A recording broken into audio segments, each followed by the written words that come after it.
एवढा जर वेळ नसेल आणि पटकन सकाळी नाश्त्याला करायची असेल तरची ही रेसिपी आहे. तेवढंच आपल्याला घ्यायचंय. वजन कसं नाही वाढत तर ड्रेस कशा छान राहतात तर हेच सिक्रेट असतं. हॉटेलमध्ये लोणी स्पंज डोसा मिळतो. हॅलो, कसे आहात सगळे? मजेत ना? मी पण अगदी मजेत. आणि थंबनेल वरून तुम्हाला कळलंच असेल कसला ब्लॉग आहे. हो, आज मी बनवणार आहे झटपट असा स्पंज डोसा. आता स्पंज डोसा म्हणजे दावणगिरी लोणी स्पंज डोसा आपल्याला माहितीये, पण हा मी बनवणार आहे झटपट असा ब्रेकफास्टला होणारा स्पंज डोसा. आणि दावणगिरी लोणी स्पंज डोसा करायचा असेल तर त्याला खूप वेळ लागणार आहे. तर मग झटपट रेसिपीज आपल्याला हव्याच असतात, म्हणून मी ठरवलं आजचा ब्लॉग त्याच्यावर करूया.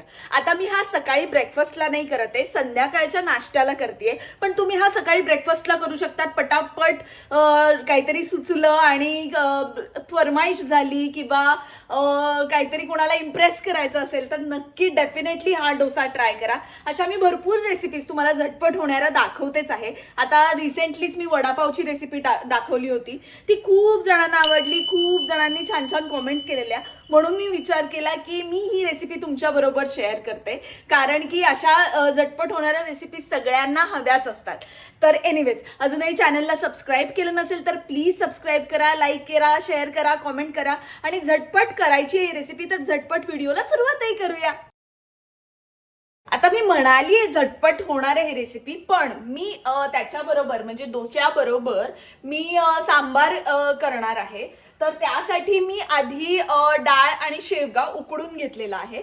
तुम्ही पटकन चटणी करू शकता, पण मला चटणी आत्ता खावीशी वाटत नाहीये, कारण की मला खोबऱ्याने संध्याकाळी थोडी ऍसिडिटी होते. पण सकाळी नाश्त्याला मी डेफिनेटली चटणीच करते. पण आत्ता मी सांबार केलाय.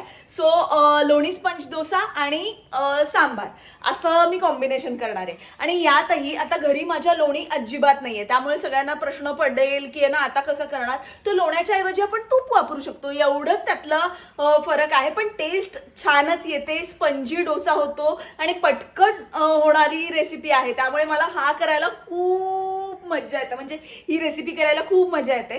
तर कुकर गार होतोय तर आपण बॅटर करूया, मग करूया सांबार आणि मग करूया डोसे. असं पटकन झटपट ही रेसिपी आणि पटकन छोटासा ब्लॉग आहे हा, त्यामुळे मी सुरुवात करते आता रेसिपीला.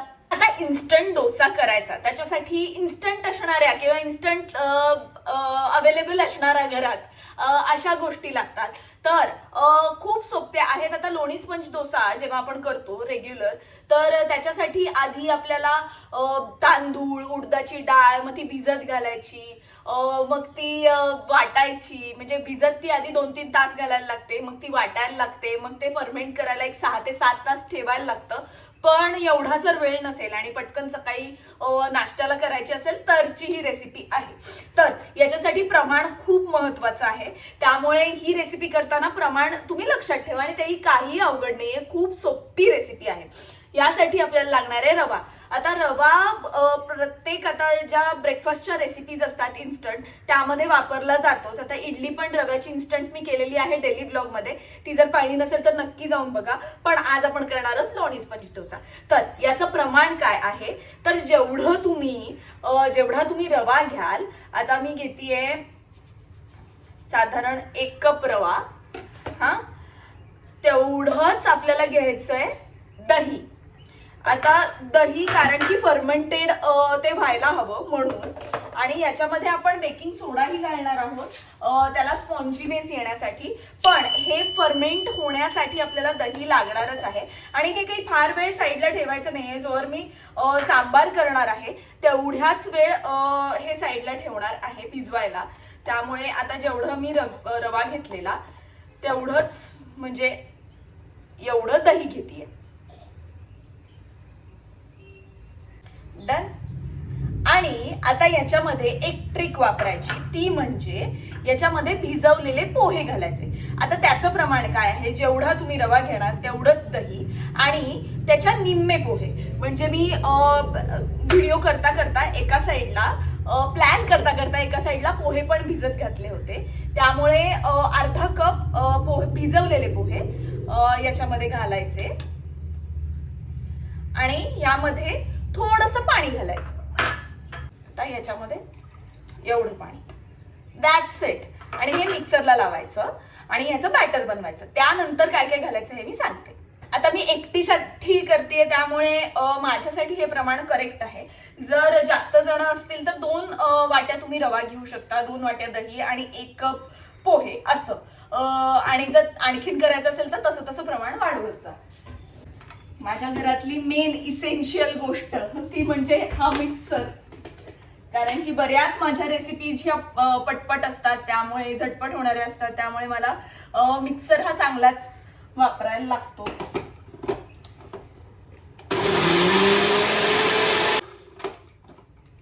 मस्तपैकी पातळ असं झालेलं आहे ते. आता मी काढून घेते.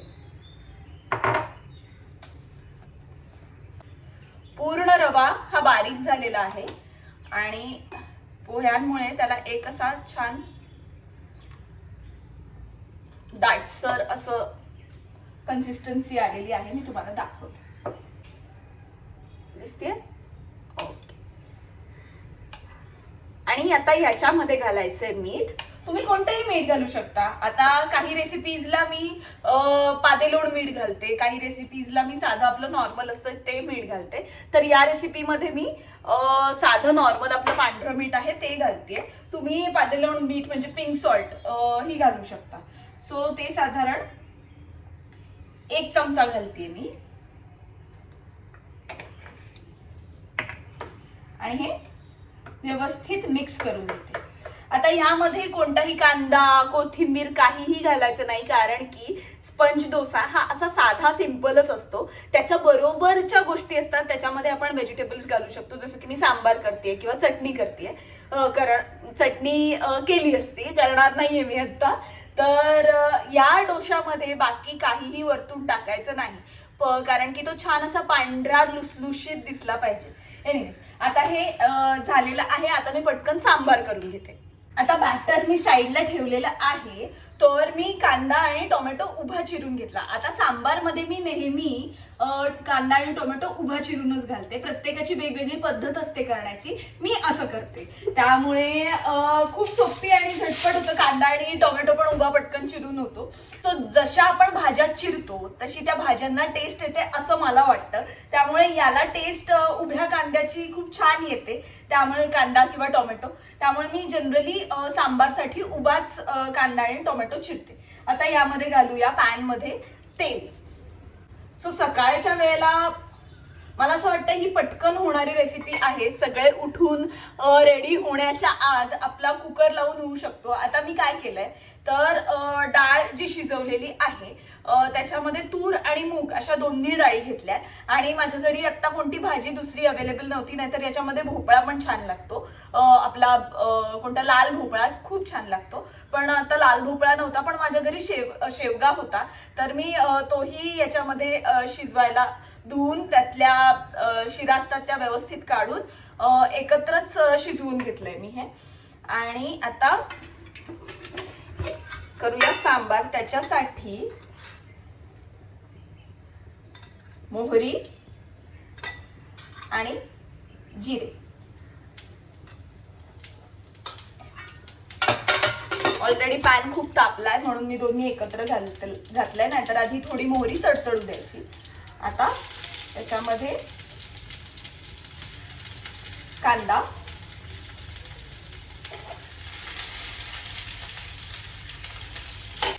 छोट्या क्वांटिटी मध्ये करतेय त्यामुळे थोडंसं तेल, थोडासा कांदा असं करतेय.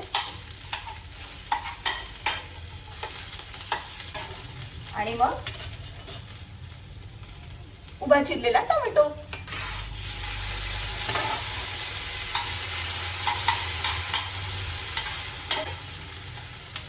त्यानंतर त्यामध्ये कढीपत्ता आणि मीठ, ज्याने की आपला कांदा आणि टोमॅटो मऊ होईल.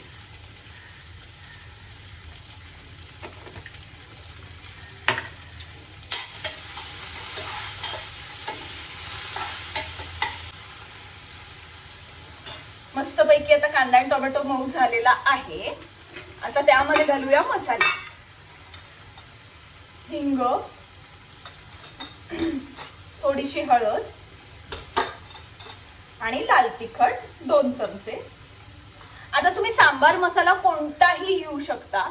मी आता सध्या सगळे एव्हरेस्टचे प्रॉडक्ट वापरते. आता त्यांच्याबद्दल खूप मला जण मेसेज पण करतायत, पण अजून ऑफिशियली जोर आपल्याला सांगत नाही तोवर मी हे वापरणार आहे, कारण की ऑलरेडी माझ्याकडे स्टॉकमध्ये आहेत. त्यामुळे मी सध्या एव्हरेस्टचे मसाले वापरते आणि त्यातला मी आता हा सांबार मसाला 2 चमचे 1.5 चमचा घालते, कारण मी एकटीच खाणार आहे सांबार. ओके,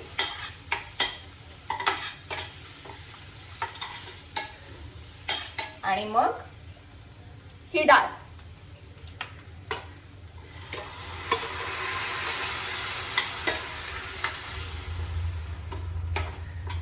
मला असं एकटीसाठी कुकिंग करायला खूप आवडतं, कारण की मला बेसिकली खायलाच आवडतं. खूप जण म्हणतात की तुझं वजन कसं नाही वाढत, तर मेटाबॉलिझम माझं बरं आहे आणि जेनेटिक्स पण बरे आहेत. त्यामुळे मला पण मी जनरली मैदा किंवा ब्रेड खूप कमी खाते. त्यामुळे म्हणजे नान कधी खात नाही, छोले भटुरे खात नाही मी फार. त्यामुळे मला जनरली त्रास होत नाही, मेटाबॉलिझम माझं स्लो होत नाही आणि मी जास्त भाज्या खाते, म्हणजे भाज्या खूप क्वांटिटीमध्ये खाते. त्यामुळे मला छान जिरतं आणि मी जास्त छान हेल्दी रेसिपीज करून बघू शकते आणि त्या खाऊ शकते. खूप सिंपल आहे हे. थोड्याशा काही गोष्टी आपण फॉलो केल्या तर काही रॉकेट सायन्स नाहीये. ऍक्ट्रेस कशा छान राहतात तर हेच सिक्रेट असतं की डाएटवर खूप लोक फोकस करतात, आणि डाएट म्हणजे कमी खाणं असं नसतं, तर काय खातो हे बघणं असतं. तर त्यातलं हे आहे की हे दोन्ही आता हेल्दी आहे. याऐवजी मी मॅगीही करून खाऊ शकले असते, पण मी ठरवलं की छान संध्याकाळच्या वेळेला छान असा हेल्दी ब्रेकफास्ट करावा, म्हणून मी ही रेसिपी करते. आता यामध्ये घालते पाणी. वा, याचा वास इतका छान येतोय ना, सुगंध खूप छान येतोय. वास नाही म्हटलं पाहिजे, करेक्ट आहे. मला खूप जणांनी कॉमेंट करून सांगितलं होतं, याचा सुगंध खूपच छान येतोय. आता याच्यामध्ये घालते मी गूळ आणि चिंच. 1 चमचा गूळ आणि थोडीशी चिंच. आता हे छान खळखळून उकळू द्यायचं आणि मग आपला सांबार रेडी. आता मस्त पैकी उकळी आलेली आहे आणि मी कोथिंबीर घालते.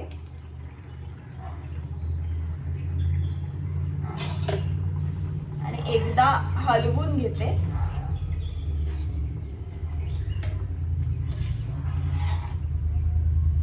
याचा सुगंध खूपच छान येतोय. मला आता इतकी भूक लागली ऍक्च्युली.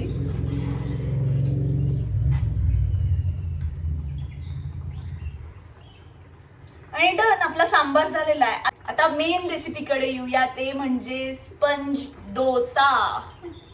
मी गॅस बंद करते आणि हे साईडला ठेवते. हे बॅटर साधारण 5 ते 10 मिनिटं व्यवस्थित भिजलेलं आहे. आता मी आधी गॅस सुरू करते. या डोशासाठी तवा हा प्रॉपर हीट केलेलाच हवा आणि हाय फ्लेमवर आधी डोसा करायचा आहे, आणि मग एकदा बॅटर तव्यावर घातल्यानंतर मग तो मीडियम फ्लेमवर करायचा आहे. त्यामुळे आता मी सुरू करून हाय फ्लेमवर करून ठेवते, म्हणजे आपण सोडा घालेच तोवर तो छान तवा तापेल. तर याच्यामध्ये साधारण 1 चमचा सोडा घालायचा आहे. आता हे इन्स्टंट आहे म्हणून आपण सोडा घालतोय. जर ते व्यवस्थित रात्रभर फर्मेंट केलं तर नाही गरज लागत. तर 1 चमचा यामध्ये मी सोडा घालते आणि सगळं व्यवस्थित मिक्स करून घ्यायचं. आणि तवा तापेस्तोवर हा सोडा ऍक्टिव्ह होणार. आता तव्यावर तेल घालतेय मी.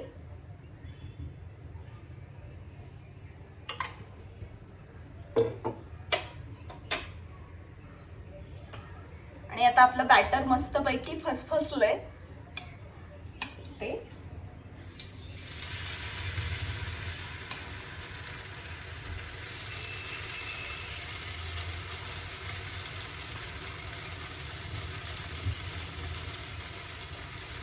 नाईस. आणि मग मीडियम फ्लेमवर. दिसतोय तुम्हाला? खूप छान सोपा आणि झटपट होणारी रेसिपी आहे ही, म्हणूनच मला खूप आवडते. हे माझ्या सासूबाईंनी पाठवलेलं तूप आहे. घरच्या तुपाचा वास कमालच असतो.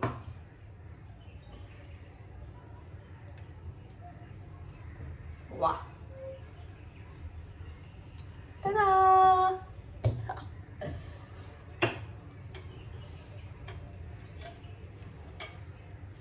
मस्तपैकी सुटलाय. आता तो तुम्हाला गरम गरम दाखवू कसा, त्यापेक्षा मी 2-3 काढते आणि मग खाताना मी तुम्हाला दाखवते एक्झॅक्टली कसा झालाय. आता मी 2 प्रकारचे तुम्हाला डोसे करूनच दाखवते. काही जणांचं म्हणणं असेल की डोसे केल्यानंतर की ना दोन्ही साईड शिजल्यासारख्या नाही वाटत आहे, त्यामुळे मी हा ओरिजिनल जसा आपण करतो बाहेर जसा हॉटेलमध्ये लोणी स्पंज डोसा मिळतो तसा केलेला आहे. हा अजिबात दुसऱ्या साईडनी शिजवलेला नाहीये आणि हा दुसऱ्या साईडनीही व्यवस्थित शिजवून घेतलेला. असे हे दोन्ही प्रकार मी केलेले आहेत. आणि हे बघा अगदी नॉनस्टिकी आहेत. अजिबात त्याच्यामध्ये कुठलंही काही असं आर्टिफिशियल काही वाटत नाही. खूपच छान आणि असा व्यवस्थित असा स्पॉन्जी डोसा झालेला आहे आणि खूपच भारी. मी खूप पातळ केलेला आहे पण खूपच छान वास येतोय याचा, सुगंध येतोय याचा आणि अमेझिंग. आता मी खाऊन बघते आणि ऑब्विसली सांबार आहेच. चटणी याच्याबरोबर जास्त छान लागते पण आता मला करायची नव्हती, मी मगाशी सांगितल्याप्रमाणे. आणि आता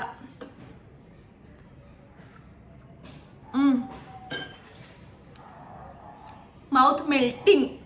ओ गॉड, प्लीज ही रेसिपी तुम्ही ट्राय करा. खूपच सोपी आणि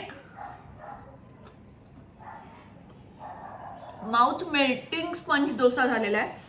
मस्त तूप लागतं त्याच्यावर आणि सांबार तर अमेझिंगच झालाय. आता मी दोन्ही साईडने शिजवलेला दाखवते. हा पण सेमच आहे, याच्यामध्ये काही नाही. फक्त सोडा घातल्यामुळे तुम्हाला असं वाटू शकतं की दोन्ही साईडनी शिजवलं पाहिजे का, तर त्याने फार फरक पडणार नाही. टेस्ट दोन्हीची मला असं वाटतं सेमच येईल. हा जास्त मऊ आणि माउथ मेल्टिंग आहे आणि हा दोन्ही साईडनी शिजवलेला कळतं. तर अमेझिंग अशी रेसिपी आज मी तुमच्यापर्यंत आणली. अमेझिंग, वा, मजा आली. अजूनही छान छान रेसिपीज तुमच्यापर्यंत मी आणणार आहे. हा झटपट ब्रेकफास्टचा ऑप्शन होता. असेच झटपट होणाऱ्याच रेसिपीज मी तुमच्यापर्यंत आणणार आहे. त्यामुळे नक्की माझा ब्लॉग बघत राहा. माझ्या चॅनलला सबस्क्राईब केलं नसेल तर अजूनही सबस्क्राईब करा, लाईक करा, शेअर करा, कॉमेंट करा. आणि मी मध्ये मध्ये फेसबुकवर पण लाईव्ह येत राहते. जर तुम्हाला पर्सनली इंटरॅक्शन करायचं असेल तर साधारण 1 ते 3च्या मध्ये मी लाईव्ह येते फेसबुकवर. तर तिथे तुम्हाला येऊन जर माझ्याशी गप्पा मारायच्या असेल तर तिथेही तुम्ही येऊन भेटू शकता मला. आणि ओके, पुढच्या ब्लॉगमध्ये भेटूया. तोपर्यंत बाय.